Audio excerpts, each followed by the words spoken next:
സച്ചു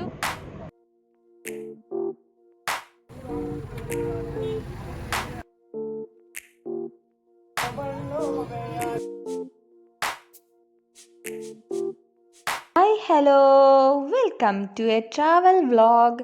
അപ്പം ഞാൻ ഇന്ന് കുറേ നാളുകൾക്ക് ശേഷം ഒരു അടിപൊളി ട്രാവൽ വ്ളോഗായിട്ടാണ് കേട്ടോ വന്നിട്ടുള്ളത്. അങ്ങനെ രാവിലെ തന്നെ നമ്മൾ വീട്ടിൽ നിന്ന് ഇറങ്ങിയിട്ടുണ്ടായിരുന്നു. അപ്പോൾ ഫുഡൊക്കെ കഴിച്ചിട്ടാണ് കേട്ടോ ഇറങ്ങിയത്. ഒരു 7:45 ഒക്കെ ആയപ്പോൾ ഇറങ്ങിയിട്ടുണ്ടായിരുന്നു.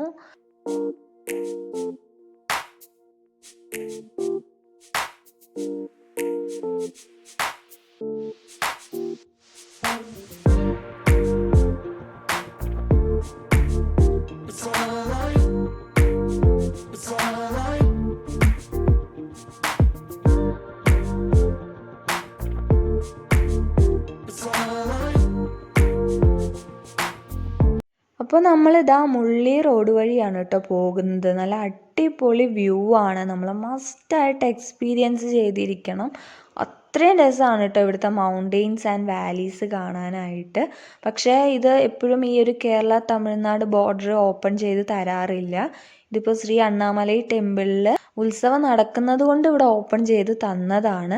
നമുക്കും ഇത് അറിയില്ലായിരുന്നു. അപ്പോൾ അച്ഛനിങ്ങനെ ന്യൂസിലും അതേപോലെ തന്നെ ഫ്രണ്ട്സൊക്കെ അറിഞ്ഞിട്ടാണ് ഈ കോവിലിലെ ഉത്സവത്തിനെ കുറിച്ച് അറിയുന്നതും. അങ്ങനെയാണ് കേട്ടോ ഞങ്ങൾ പെട്ടെന്ന് പോകാൻ വേണ്ടിയിട്ട് തീരുമാനിച്ചു പോയതൊക്കെ. പിന്നെ തമിഴ്നാട്ടിലെ റോഡാണെങ്കിലും നല്ല അടിപൊളി റോഡാണ്. നമ്മുടെ കേരളത്തിലെ പോലെ കുണ്ടും കുഴികളൊന്നും അവിടെ കാണാനില്ല കേട്ടോ. ഞാൻ കഴിഞ്ഞ ട്രിപ്പ് പോയപ്പോഴും ഇത് പറഞ്ഞിട്ടുണ്ടായിരുന്നു. അങ്ങോട്ടുള്ള റോഡൊക്കെ നല്ല പക്കാ റോഡാണ്.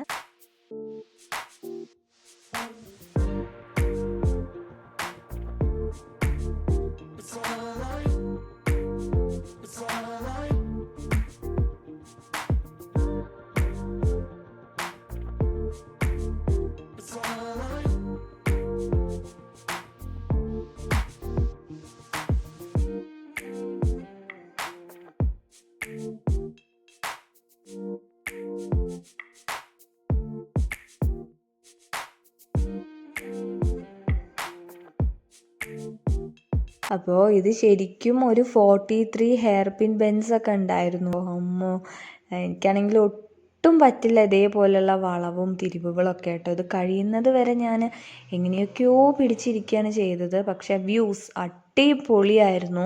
നമ്മൾ മസ്റ്റായിട്ട് എക്സ്പീരിയൻസ് ചെയ്യണം. ഒത്തിരി ട്രാവലേഴ്സ് ഉണ്ടായിരുന്നു. അതേപോലെ തന്നെ നല്ല ചെക്കിങ്ങും ഉണ്ടായിരുന്നു. അങ്ങനെ നമ്മൾ ഗദ്ദൈ എന്ന് പറഞ്ഞ ഒരു സ്ഥലത്ത് എത്തിയിട്ടുണ്ട്. അവിടെ എത്തിയപ്പോൾ ഭയങ്കര ചെക്കിങ്ങും ബ്ലോക്കായിരുന്നു കേട്ടോ. നെക്സ്റ്റ് ചെക്ക് പോസ്റ്റ് ആണ്. അപ്പോൾ അവിടെ കുറച്ച് നേരം നമ്മൾ നിൽക്കേണ്ടി വന്നിട്ടുണ്ടായിരുന്നു. പിന്നെ പേപ്പേഴ്സും എല്ലാം ചെക്ക് ചെയ്ത ശേഷം മാത്രമാണ് കേട്ടോ അവർ നമ്മളെ അങ്ങോട്ട് കടത്തി വിടുന്നത്. അപ്പോഴാണ് ഇവിടെ കുറച്ച് കുരങ്ങൻകുട്ടന്മാരെയൊക്കെ കണ്ടത്. അപ്പോൾ അവരെ നോക്കിയിരുന്നു. നല്ല രസമാണ് കേട്ടോ. നമ്മൾ ഈ റോഡ് പോകുമ്പോഴുള്ള മെയിൻ അട്രാക്ഷൻ ആണ് കേട്ടോ ഈ ഗദ്ദൈ ഹൈഡ്രോ ഇലക്ട്രിക് പവർ സ്റ്റേഷൻ എന്ന് പറയുന്നത്. ഇത് നല്ല രസമാണ് കേട്ടോ. നമ്മൾ കണ്ട് നന്നായി എക്സ്പീരിയൻസ് ചെയ്യേണ്ടത് തന്നെയാണ്. ഇലക്ട്രിസിറ്റി ഒക്കെ പ്രൊഡ്യൂസ് ചെയ്യുന്നതാണ് കേട്ടോ വാട്ടർ ഉപയോഗിച്ച്.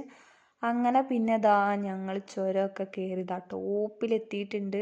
ഇവിടെ എത്തിയപ്പോൾ തന്നെ നമ്മുടെ കേരളം കഴിഞ്ഞ് തമിഴ്നാട് കയറിയതിൽ തന്നെ നല്ല തണുപ്പായിരുന്നു കേട്ടോ. നല്ല കൂളിംഗ് എഫക്റ്റ്. അങ്ങനെ പിന്നെ ഞങ്ങൾ കുറച്ച് നേരം അവിടെ നിന്ന് വ്യൂ പോയിൻ്റ് ഒക്കെ കണ്ട് ഇനി അമ്പലത്തിലേക്ക് എത്താനായിട്ടുണ്ട്. അപ്പോൾ ദൂരത്തു നിന്ന് തന്നെ നല്ല സൗണ്ട് കേൾക്കുന്നുണ്ടായിരുന്നു കേട്ടോ, പാട്ടിൻ്റെയൊക്കെ അമ്പലത്തിൽ നിന്നുള്ളത്.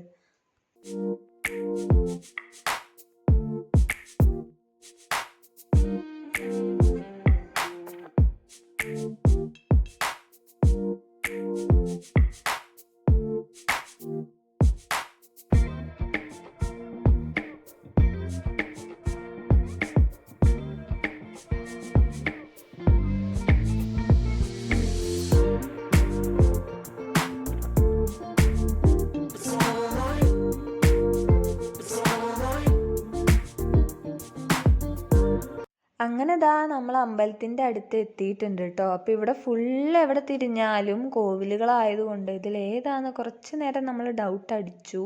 പിന്നെ അവിടുത്തെ തിരക്ക് കണ്ടപ്പോൾ മനസ്സിലായി. അപ്പോൾ അവിടെ എത്തിയപ്പോഴേക്കും ഇതിൻ്റെ ചുറ്റും ഫുള്ള് തേയിലത്തോട്ടമാണ്. എനിക്ക് ഇങ്ങനത്തെ എസ്റ്റേറ്റൊക്കെ കാണാൻ ഭയങ്കര ഇഷ്ടമാണ്. അങ്ങനെ അതൊക്കെ കുറച്ച് നേരം നോക്കി. അപ്പോൾ നമ്മൾ വണ്ടി പാർക്ക് ചെയ്യാൻ വേണ്ടി നോക്കിയപ്പോൾ അമ്പലത്തിൽ നിന്ന് ഏകദേശം ഒരു 2-3 കിലോമീറ്റർ അപ്പുറമാണ് കേട്ടോ ഞങ്ങൾ വണ്ടി പാർക്ക് ചെയ്തത്. കാരണം അത്ര തിരക്കായിരുന്നു.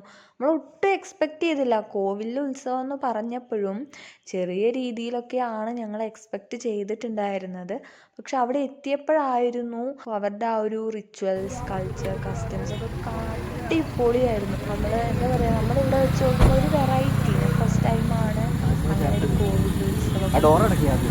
അങ്ങനെ പിന്നെ ഞങ്ങൾ വണ്ടിയൊക്കെ പാർക്ക് ചെയ്ത് പിന്നെ ഓർത്തു ഉത്തര രാവിലെ ഇറങ്ങിയതല്ലേ, എന്തെങ്കിലുമൊക്കെ കുറച്ച് കഴിക്കാമെന്ന് വിചാരിച്ചു. ഒരു ചായയും ബജ്ജിയൊക്കെ കഴിച്ചു. അങ്ങനെ പിന്നെ ദാ അമ്പലത്തിലേക്ക് പോവുകയാണ്.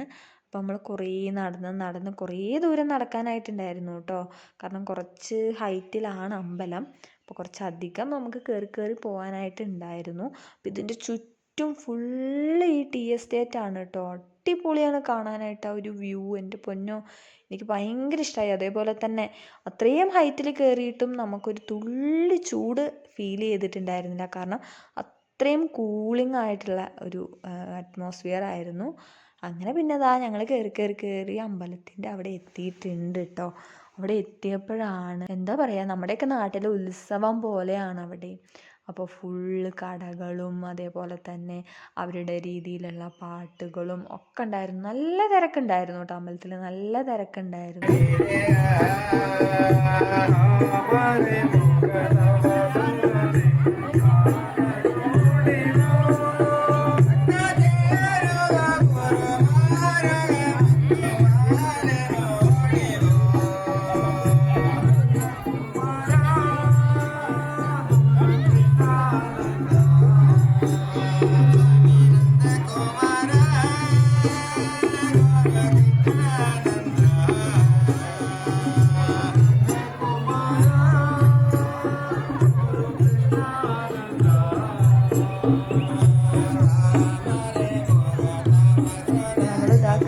എത്തിയപ്പോൾ ഞാൻ വിചാരിച്ചു ഈ കാണുന്ന ചെറിയ അമ്പലമേ ഉള്ളൂ എന്നാണ് കേട്ടോ വിചാരിച്ചത്. പക്ഷേ ഇതിൻ്റെ ഇവിടുന്ന് നമുക്ക് കാണാൻ വേണ്ടിയിട്ട് വ്യൂ പോയിൻ്റൊക്കെ കാണാൻ വേണ്ടിയിട്ട് ഇവിടെ ഒരു സംഭവം നമുക്ക് നിൽക്കാനൊക്കെ സെറ്റ് ചെയ്തിട്ടുണ്ട്. അവിടെ നിന്ന് കഴിഞ്ഞാൽ നമുക്ക് ഇതിൻ്റെ ചുറ്റും ഫുള്ള് കാണാം കേട്ടോ. നല്ല അടിപൊളിയാണ്.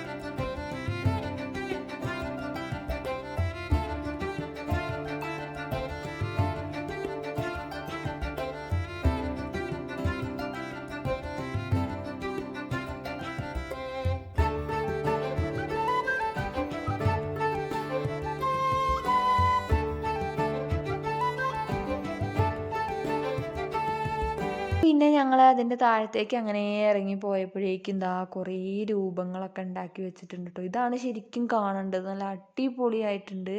അങ്ങനെ നമ്മളൊരു 4 കിലോമീറ്റേഴ്സ് ഇതിലൂടെ ഇറങ്ങിപ്പോയി കഴിഞ്ഞാൽ വേറൊരു അമ്പലത്തിലേക്ക് എത്തും. അങ്ങനെ ദാ ഞങ്ങൾ തിരിച്ചിറങ്ങിയപ്പോഴേക്കും നല്ല തിരക്കായിട്ടുണ്ടായിരുന്നു കേട്ടോ. പിന്നെ ഇത്രയും ഹൈറ്റിൽ കയറി വരാൻ ബുദ്ധിമുട്ടുള്ളവർക്ക് ട്രാൻസ്പോർട്ടേഷൻ ഫെസിലിറ്റീസ് ഒക്കെ ഉണ്ട്. പിന്നെ അതാ അവിടെ വരുന്നവർക്ക് അന്നദാനമായിട്ട് തക്കാളി ചോറും സംഭാരമൊക്കെ കൊടുക്കുന്നുണ്ടായിരുന്നു. പിന്നെ നമ്മളിനി ഇതാ തിരിച്ചു പോരുകയാണ്. അപ്പം ഇനി മുള്ളി വഴി തിരിച്ചു വിടണമെങ്കിൽ കുറച്ച് ബുദ്ധിമുട്ടാണ്. സോ ഞങ്ങൾ ഓർത്തു കുറച്ച് വളഞ്ഞാണെങ്കിൽ നമുക്ക് കൂനൂരും കോത്തഗിരിയൊക്കെ കണ്ട് മേട്ടുപ്പാളയം വഴി ഇറങ്ങാമെന്നാണ് ഇപ്പോൾ വിചാരിക്കുന്നത്. ഇനിയിപ്പോൾ കൂനൂരിലേക്ക് എത്താനുള്ളതാണ്. അപ്പോൾ അവിടെ എവിടെ തിരിഞ്ഞാലും ചുരമാണ് ഗൈസ്. ഫുള്ള് ഹെയർ പിൻ ബെൻഡാണ്. അപ്പോൾ ഇവിടെ കുറച്ചൊന്നുമല്ല 40-50 ഒക്കെ ഹെയർ പിൻ ബെൻസ് ആണ് കേട്ടോ വരുന്നത്. എനിക്കാണെങ്കിൽ അത് ഒട്ടും പറ്റൂല, പെട്ടെന്ന് വോമിറ്റ് ചെയ്യാനായിട്ട് വരും. പക്ഷേ ഇപ്രാവശ്യം ഞാൻ എങ്ങനെയൊക്കെയോ തട്ടിമുട്ടി ഇതിൻ്റെ ഉള്ളിൽ ഇരിക്കുന്നുണ്ട്. അങ്ങനെ നമ്മൾ പോണ വഴി ഫുള്ള് പല കളർ ഫ്ലവേഴ്സുള്ള ട്രീസാണ് കേട്ടോ. മൊത്തം വയലറ്റും റോസും യെല്ലോയും ഒക്കെ ഉള്ളത്. നല്ല രസമുണ്ടായിരുന്നു കാണാൻ വേണ്ടിയിട്ട്. അത് ഞങ്ങളിതാ കുറച്ച് പറിച്ച് കാറിലും വെച്ചു കേട്ടോ. അങ്ങനെ അതിൻ്റെ തണ്ടൊക്കെ ഞങ്ങൾ കുറച്ച് എടുത്തിട്ടുണ്ട്. അപ്പോൾ നമ്മൾ എവിടെ പോയാലും തിരിച്ചു വരുമ്പോൾ പറക്കന്തളികയിലെ ആ ഒരു ബസ് പോലെ ആവും കേട്ടോ നമ്മുടെ വണ്ടി.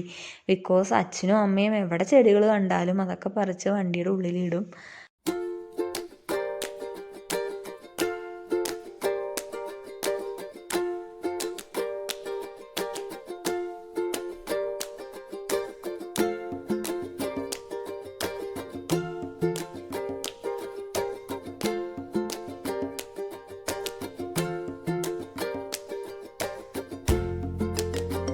അങ്ങനെ ഗായ്സ്, എന്നാൽ പിന്നെ ഞങ്ങൾ കിണ്ണക്കരയൊന്ന് പോയി കാണാമെന്ന് പറഞ്ഞിരിക്കുകയായിരുന്നു കേട്ടോ. അപ്പോൾ അത് കുറച്ച് ദൂരെ കൂടുതലുണ്ട്. അപ്പോൾ വീട്ടിലേക്ക് എത്താനായിട്ട് ലേറ്റ് ആവും എന്നുള്ളത് കൊണ്ട് ഞങ്ങൾ ചെറുതായിട്ട് പ്ലാനൊന്ന് മാറ്റിയിട്ട് അത് നേരെ കൂനൂർക്ക് വണ്ടി തിരിച്ചു വിട്ടു കേട്ടോ. അതാണ് ഉണ്ടായത്. അപ്പോഴാണ് ഞങ്ങൾ വലിയൊരു ബ്ലോക്കിൻ്റെ ഇടയിൽ പെട്ടു. കാരണം ഇവിടെ എന്തോ കാവടിയൊക്കെ എടുക്കുന്നുണ്ടായിരുന്നു കേട്ടോ. പിന്നെ അത് ക്രോസ് ചെയ്ത് പോയി നമ്മൾ പതുക്കെ പതുക്കെ, അത് കിലോമീറ്റേഴ്സ് ഉണ്ടായിരുന്നു. കുറേ ആൾക്കാരും ഉണ്ടായിരുന്നു കേട്ടോ. അപ്പം നമ്മുടെ ഇവിടെ കേരളത്തിലൊക്കെ ആണെങ്കിൽ ജസ്റ്റ് സൈഡൊക്കെ തന്നെ വണ്ടികളൊക്കെ കടത്തി വിടില്ലേ. അവിടെ അങ്ങനെയൊന്നുമല്ല, നമ്മളിതിൻ്റെ പുറകെ പോകണം. ഇവരെപ്പം അമ്പലത്തിൽ കയറുന്നോ അതിന് ശേഷം മാത്രം നമുക്ക് ക്രോസ് ചെയ്ത് പോകാനായിട്ട് പറ്റൂ. ഞങ്ങൾ മറ്റേ അണ്ണാമലൈ ടെമ്പിളിൽ പോയ സമയത്ത് അവിടുന്ന് 4 കിലോമീറ്റേഴ്സ് ജസ്റ്റ് പോയി കഴിഞ്ഞാൽ ഒരു ടെമ്പിൾ ഉണ്ട് എന്ന് പറഞ്ഞിരുന്നു. അപ്പോൾ ഇത് വേറൊരു കോവിലിൽ നിന്ന് ആ ഒരു ടെമ്പിളിലേക്ക് പോകുന്ന കാവടിയാണ് കേട്ടോ.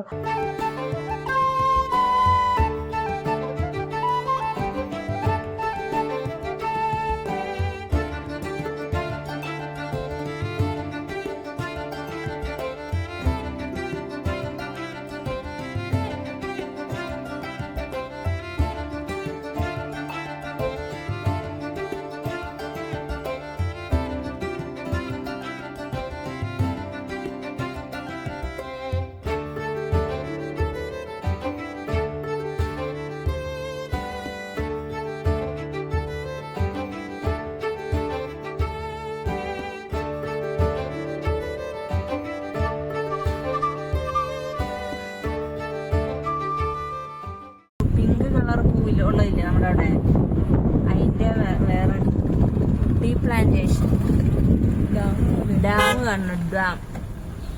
ഡാം കണ്ടോ സച്ച്? നോക്ക് റൈറ്റ് സൈഡ് ഡാം.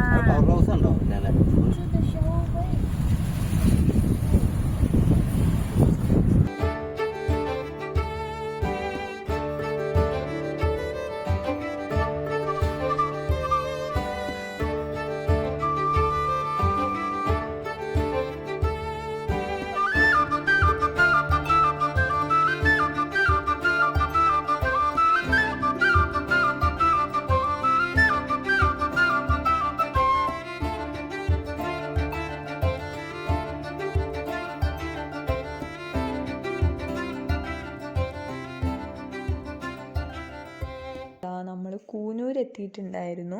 അവിടെ എത്തിയപ്പോഴേക്കും ഏകദേശം ഒരു 3:30 ആയിട്ടോ. അപ്പോഴാണ് ലഞ്ച് കഴിക്കുന്നത്. അപ്പോൾ ലഞ്ച് എന്നൊന്നും പറയാൻ പറ്റൂല, വൈകുന്നേരമായി. പിന്നെ കഴിച്ചത് പൊറോട്ടയും അതുപോലെ തന്നെ ഗോബി മഞ്ചൂരിയനും ആയിരുന്നു കേട്ടോ. അപ്പോൾ അതിൻ്റെ വീഡിയോസൊക്കെ വിശപ്പിൻ്റെ പുറത്ത് ഞാൻ എടുക്കാൻ വരെ മറന്നുപോയി. കിട്ടിയത് കഴിച്ച് വണ്ടി കയറി കേട്ടോ. അപ്പോൾ അവിടെ ചെന്ന് ബില്ല് നോക്കിയപ്പോഴായിരുന്നു ഭയങ്കര റേറ്റ് ആയിരുന്നു. കാരണം എന്താണെന്ന് വെച്ച് കഴിഞ്ഞാൽ തമിഴ്നാട് നമ്മുടെ ഗ്യാസ് സിലിണ്ടറിനൊക്കെ നല്ല റേറ്റായി എന്നാണ് കേട്ടോ അവർ പറഞ്ഞത്. അതുകൊണ്ട് ഫുഡിനും അതേപോലെ റേറ്റ് കൂട്ടിയിട്ടുണ്ടായിരുന്നു.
അങ്ങനെ നമ്മൾ കൂനൂരിൽ നിന്ന് പിന്നെ പോരുന്നത് കോത്തഗിരി വഴി മേട്ടുപ്പാളയാണ്. അപ്പോൾ അതൊക്കെ നമ്മൾ കുറച്ച് നേരം കണ്ടു കേട്ടോ. അതിൻ്റെ ഇടയിൽ ഇതേ ഞങ്ങളൊരു കാട്ടുപോത്തിനെയൊക്കെ കണ്ടിട്ടുണ്ടായിരുന്നു. ഒന്നല്ല രണ്ടെണ്ണത്തിനെ കണ്ടു. അങ്ങനെ കോത്തഗിരി എത്തിയിട്ടുണ്ടായിരുന്നു. അപ്പോൾ നിങ്ങൾ വരികയാണെങ്കിൽ മസ്റ്റായിട്ട് കോത്തഗിരിയിലും കൂനൂരൊക്കെ വന്ന് കാണുക കേട്ടോ. നല്ല അടിപൊളി ടീ എസ്റ്റേറ്റുകളുണ്ട് കാണാൻ വേണ്ടിയിട്ട്. അപ്പോൾ ഞാൻ കുറേ വീഡിയോസൊക്കെ എടുക്കാൻ വിട്ടുപോയതാണ്, എന്താണെന്ന് എനിക്ക് തന്നെ ഓർമ്മയില്ല. ബിക്കോസ് ഞാൻ നല്ല ടയേർഡായിരുന്നു കേട്ടോ. കാരണം ഫുള്ള് ഞാൻ പറഞ്ഞല്ലോ, എനിക്ക് ഹെയർ പിൻ ബെൻസ് കണ്ടു കഴിഞ്ഞാൽ തന്നെ ഞാൻ സൈഡാണ്. അങ്ങനെ പിന്നെ ഞങ്ങളിതാ മേട്ടുപ്പാളയത്തേക്ക് ഇനി വെച്ച് പിടിക്കുകയാണ് കേട്ടോ, വീട്ടിലെത്താൻ വേണ്ടിയിട്ട് ഇരുട്ടിന് മുന്നേ. അങ്ങനെ ഗായ്സ് ഞങ്ങൾ മേട്ടുപ്പാളയം ചുരം ഇറങ്ങിക്കൊണ്ടിരിക്കുകയാണ്. ഇത് കുറച്ചധികം ഉണ്ട് കേട്ടോ. അപ്പോൾ ഇവിടെ ഒരു വ്യൂ പോയിന്റ് വരുന്നുണ്ട്, മേട്ടുപ്പാളയം വ്യൂ പോയിന്റ്. ഇത് നൈറ്റ് കാണാൻ നല്ല അടിപൊളിയാണ് കേട്ടോ. ഞങ്ങൾ കഴിഞ്ഞ പ്രാവശ്യം ഊട്ടി വന്നപ്പോൾ നൈറ്റ് ഇത് നിന്ന് കണ്ട് എക്സ്പീരിയൻസ് ചെയ്തതാണ്. എൻ്റെ പൊന്നു, ആ വീഡിയോസ് എന്തായാലും നിങ്ങളെടുത്ത് കാണുക കേട്ടോ. നിങ്ങൾക്ക് ആ നൈറ്റ് വ്യൂ കാണാനായിട്ട് പറ്റും. നല്ല അടിപൊളി എക്സ്പീരിയൻസ് ആണ്. ഞങ്ങൾ വീട്ടിലെത്താൻ കുറച്ച് തിരക്കുള്ളത് കൊണ്ട് ഒരു 6 ഒക്കെ ആയപ്പോഴേക്കും ഞങ്ങളിവിടെ എത്തിയിട്ടുണ്ടായിരുന്നു. അങ്ങനെ ജസ്റ്റ് വ്യൂ ഒക്കെ ഒന്ന് അവിടെ നിന്ന് കണ്ട്, നമ്മൾ പകലും രാത്രിയൊക്കെ വ്യൂ ഒന്ന് കണ്ടിരിക്കണമല്ലോ. അങ്ങനെ പിന്നെ അതൊക്കെ കണ്ട് ഞങ്ങൾ വീട്ടിലോട്ട് തിരിച്ചു പോന്നിട്ടുണ്ടായിരുന്നു കേട്ടോ. അപ്പോൾ ആ ടയേർഡ്നെസ്സിൽ ഞാനങ്ങ് കിടന്ന് ഉറങ്ങിപ്പോയി. അപ്പോൾ കുറേ വീഡിയോസൊന്നും എടുത്തിട്ടില്ലായിരുന്നു തിരിച്ചു പോരുന്നതിൻ്റെ. അങ്ങനെ ഞങ്ങളൊരു 10 മണിയൊക്കെ ആയപ്പോഴേക്കും വീടെത്തി കേട്ടോ. അപ്പോൾ ഗായ്സ്, നിങ്ങൾ ഊട്ടിയിലേക്ക് വരികയാണെങ്കിൽ മസ്റ്റായിട്ടും കൂനൂരും കോത്തഗിരിയൊക്കെ എക്സ്പീരിയൻസ് ചെയ്യുക. അതുപോലെ തന്നെ മേട്ടുപ്പാളയം നൈറ്റ് വ്യൂ അടിപൊളിയാണ് കേട്ടോ. അത് വിട്ട് കളയരുത്, എന്തായാലും നിങ്ങൾ എക്സ്പീരിയൻസ് ചെയ്യണം ഒരിക്കലെങ്കിലും. അപ്പോൾ ഇത്രയേ ഉള്ളൂ എൻ്റെ വീഡിയോ. ഇഷ്ടപ്പെട്ടെങ്കിൽ എല്ലാവരും ലൈക്ക് ചെയ്യുക, ഷെയർ ചെയ്യുക, ചാനലൊന്ന് സബ്സ്ക്രൈബ് ചെയ്യുക. അപ്പോൾ പുതിയ വീഡിയോസായിട്ട് കാണുന്നത് വരെ എല്ലാവർക്കും ബൈ ബൈ.